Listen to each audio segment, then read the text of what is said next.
Hi ಎಲ್ರಿಗೂ ನಮಸ್ಕಾರ, welcome back to my channel. ನಾನಿವತ್ತು ವರಮಹಾಲಕ್ಷ್ಮಿ ಹಬ್ಬದ ಸ್ಪೆಷಲ್ ರವೆ ಉಂಡೆ ಮಾಡ್ತಾ ಇದ್ದೀನಿ. ಈ ತರ ರವೆ ಉಂಡೆ ಮಾಡ್ಕೊಂಡ್ರೆ ತುಂಬಾ ಸಾಫ್ಟ್ ಆಗಿ ಜ್ಯೂಸಿ ಆಗಿರುತ್ತೆ. ಎಷ್ಟು ದಿನ ನಾವು ಇದನ್ನ ಇಟ್ರು ಗಟ್ಟಿ ಆಗೋದಿಲ್ಲ, ಬಾಯಲ್ಲಿಟ್ರೆ ಹಾಗೆ ಕರ್ಗೋಗುತ್ತೆ, ಅಷ್ಟು ಸಾಫ್ಟ್ ಆಗಿ ಬರುತ್ತೆ. ನಾನ್ ಮಾಡೋ ವಿಧಾನದಲ್ಲಿ ಒಂದ್ಸರಿ ಟ್ರೈ ಮಾಡಿ ನೋಡಿ. ಇದನ್ನ ಒಂದು 10 ನಿಮಿಷದೊಳಗನೆ ಪ್ರಿಪೇರ್ ಮಾಡ್ಕೊಬಹುದು. ಇದನ್ನ ಮಾಡೋದಕ್ಕೆ ನಾನು ಒಂದು ಕಡಾಯಿ ತಗೊಂಡಿದ್ದೀನಿ. ಕಡಾಯಿಗೆ ಒಂದು 4 ರಿಂದ 5 ಟೇಬಲ್ ಸ್ಪೂನ್ ಆಗೋಷ್ಟು ತುಪ್ಪನ ಹಾಕೊಂಡಿದ್ದೀನಿ. ಅದಕ್ಕೆ ಗೋಡಂಬಿನ ಹಾಕೊಂಡು ಫ್ರೈ ಮಾಡ್ಕೊಳ್ತಾ ಇದ್ದೀನಿ.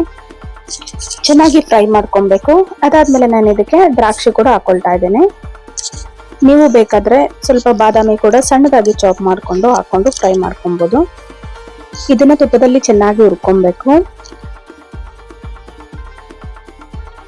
ನೋಡಿ, ಈ ತರ ಕಲರ್ ಚೇಂಜ್ ಆಗೋವರೆಗೂ ಸ್ವಲ್ಪ ಹೊತ್ತು ಫ್ರೈ ಮಾಡ್ಕೊಂಡು ನಾನು ಸೈಡ್ಗೆ ಎತ್ತಿಟ್ಕೊಳ್ತಾ ಇದ್ದೀನಿ. ಅದೇ ತುಪ್ಪಕ್ಕೆ ನಾನು ರವೆ ಹಾಕೊಳ್ತಾ ಇದ್ದೀನಿ. 3 ಕಪ್ ಆಗುವಷ್ಟು ರವೆ ಹಾಕೊಳ್ತಾ ಇದ್ದೀನಿ. ನಾರ್ಮಲ್ ಬಾಂಬೆ ರವೆ ಹಾಕೊಳ್ತಾ ಇದ್ದೀನಿ.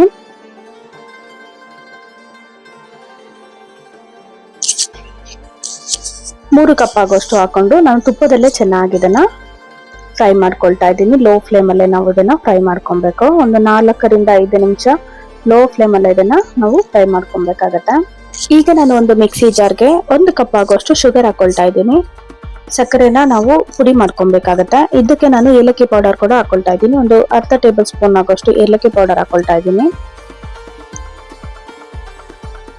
ಇವೆರಡನ್ನ ನಾನು ನುಣ್ಣಗೆ ರುಬ್ಕೊಳ್ತಾ ಇದ್ದೀನಿ, ಪೌಡರ್ ಮಾಡ್ಕೊಳ್ತಾ ಇದ್ದೀನಿ. ಈಗ ನಾನು ಈ ಪೌಡರ್ನ ಇದಕ್ಕೆ ಹಾಕೊಳ್ತಾ ಇದ್ದೀನಿ. ಹಾಕೊಂಡು ಚೆನ್ನಾಗಿ ಇದನ್ನ ಮಿಕ್ಸ್ ಮಾಡ್ಕೊಬೇಕು. ನಾನು ಇದಕ್ಕೆ ಅರ್ಧ ಕಪ್ ಆಗೋಷ್ಟು ಕೊಬ್ಬರಿ ಪೌಡರ್ ಕೂಡ ಹಾಕೊಂಡಿದ್ದೀನಿ. ಆ ಕ್ಲಿಪ್ ಮಿಸ್ ಆಗಿದೆ, ಸೊ ಅದನ್ನು ಕೂಡ ಹಾಕೊಂಡು ಸ್ವಲ್ಪ ಹೊತ್ತು ಫ್ರೈ ಮಾಡ್ಕೊಂಡಾದ್ಮೇಲೆ ಇದಕ್ಕೆ ನಾನು ಕಾಯಿಸಿ ತಣ್ಣಗಾಗಿರೋ ಹಾಲನ್ನ ಮಿಕ್ಸ್ ಮಾಡ್ಕೊಳ್ತಾ ಇದ್ದೀನಿ. ಸ್ವಲ್ಪ ಒಂದು ಅರ್ಧ ಕಪ್ ಆಗೋಷ್ಟು ಹಾಲು ಹಾಕಿದ್ರೆ ಸಾಕಾಗತ್ತೆ. ನೋಡ್ಕೊಬೇಕು ನಾವು, ತುಂಬಾ ಸಾಫ್ಟ್ ಆಗ್ಬಿಡುತ್ತೆ ಜಾಸ್ತಿ ಹಾಲು ಹಾಕಿದ್ರೆ. ಇಷ್ಟು ಮಾತ್ರ ಆಗ್ಬೇಕು. ಈ ತರ ಆಗೋವರೆಗೂ ನಾವು ಚೆನ್ನಾಗಿ ಇದನ್ನ ಫ್ರೈ ಮಾಡ್ಕೊಬೇಕಾಗತ್ತೆ. ನಾವಿದಕ್ಕೆ ಈಗ ಸಕ್ಕರೆ, ಕೊಬ್ಬರಿ ಎಲ್ಲ ಸೇರಿಸಿದೀವಿ, ಏಲಕ್ಕಿ ಪೌಡರ್ ಎಲ್ಲಾನು.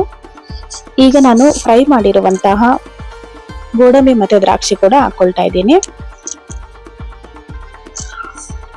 ಇದನ್ನು ಕೂಡ ಹಾಕೊಂಡು ಮಿಕ್ಸ್ ಮಾಡ್ಕೊಬೇಕು.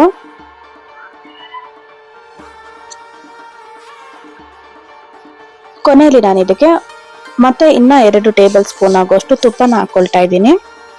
ಹಾಕೊಂಡು ಚೆನ್ನಾಗಿ ಇದನ್ನು ಕೂಡ ಮಿಕ್ಸ್ ಮಾಡ್ಕೊಬೇಕು. ತುಪ್ಪ ಹಾಕೋದ್ರಿಂದ ತುಂಬಾನೇ ಚೆನ್ನಾಗಿರೋ ಫ್ಲೇವರ್ ಸಿಗುತ್ತೆ. ತಿನ್ನೋವಾಗ ತುಪ್ಪದ ಫ್ಲೇವರ್ ಸಿಗ್ತಾ ಇದ್ರೆ ತುಂಬಾನೇ ಚೆನ್ನಾಗಿರುತ್ತೆ. ನೋಡಿ, ನಮ್ಗೆ ರವೆ ಕನ್ಸಿಸ್ಟೆನ್ಸಿ ಈ ತರ ಇರಬೇಕು. ಅವಾಗ್ಲೇ ನಮ್ಗೆ ತುಂಬಾ ಸಾಫ್ಟ್ ಆಗಿ ಬರುತ್ತೆ. ನಾವು ಎಷ್ಟು ದಿನ ಇಟ್ರು ಇದು ಹಾಗೆ ಸಾಫ್ಟ್ ಆಗೇ ಇರುತ್ತೆ, ಗಟ್ಟಿ ಆಗೋದಿಲ್ಲ. ಈ ತರ ನಾವು ರೆಡಿ ಮಾಡ್ಕೊಬೇಕಾಗತ್ತೆ. ಸ್ಟವ್ನ ಆಫ್ ಮಾಡಿ ತಣ್ಣಗಾಗಕ್ಕೆ ಬಿಟ್ಟು ಸ್ವಲ್ಪ ತಣ್ಣಗಾದ್ಮೇಲೆ ನಾನು ಇವಾಗ ಉಂಡೆಗಳನ್ನಾಗಿ ಕಟ್ಕೊಳ್ತಾ ಇದ್ದೀನಿ. ಸ್ವಲ್ಪನೇ ತಗೊಂಡು ರೌಂಡ್ ಶೇಪ್ ಅಲ್ಲಿ ತರ ನಾವು ಮಾಡ್ಕೊಂಡ್ರೆ ನಮ್ಗೆ ತುಂಬಾನೇ ರುಚಿಯಾಗಿರುವಂತಹ ರವೆ ಲಡ್ಡು ರೆಡಿ ಆಗುತ್ತೆ. ಹಬ್ಬಕ್ಕೆ ತುಂಬಾನೇ ಕ್ವಿಕ್ ಆಗಿ ಒಂದು 10 ಮಿನಿಟ್ಸ್ ಟೈಮ್ ಇದ್ರೆ ಸಾಕು, ಇದನ್ನ ಪ್ರಿಪೇರ್ ಮಾಡ್ಕೊಬಹುದು. ನೋಡ್ತಿದ್ರೇನೆ ಗೊತ್ತಾಗತ್ತಲ್ವಾ, ತುಂಬಾನೇ ಸಾಫ್ಟ್ ಆಗಿದೆ, ತುಂಬಾ ಜ್ಯೂಸಿ ಆಗಿ ಕೂಡ ಇರುತ್ತೆ. ಈ ತರ ಒಮ್ಮೆ ಟ್ರೈ ಮಾಡಿ ನೋಡಿ, ತುಂಬಾನೇ ಪರ್ಫೆಕ್ಟ್ ಆಗಿ ನಿಮ್ಗೆ ಲಡ್ಡು ರೆಡಿ ಆಗುತ್ತೆ. ಈ ವರಮಹಾಲಕ್ಷ್ಮಿ ಹಬ್ಬದ ನೈವೇದ್ಯಕ್ಕೆ ಖಂಡಿತ ಟ್ರೈ ಮಾಡಿ ನೋಡಿ, ತುಂಬಾನೇ ಚೆನ್ನಾಗಿರುತ್ತೆ. ಹಾಗೆ ನಿಮ್ಮ ಅಭಿಪ್ರಾಯನ ಕಮೆಂಟ್ ಅಲ್ಲಿ ತಿಳಿಸೋದನ್ನ ಮರಿಬೇಡಿ. ಈ ವಿಡಿಯೋ ನಿಮ್ಗೆ ಇಷ್ಟ ಆಗಿದ್ರೆ ಲೈಕ್ ಮಾಡಿ, ಹಾಗೆ ನಮ್ಮ ಚಾನಲ್ಗೆ ಸಬ್ಸ್ಕ್ರೈಬ್ ಮಾಡೋದನ್ನ ಮರಿಬೇಡಿ. Thanks for watching. Happy Varamahalakshmi to all.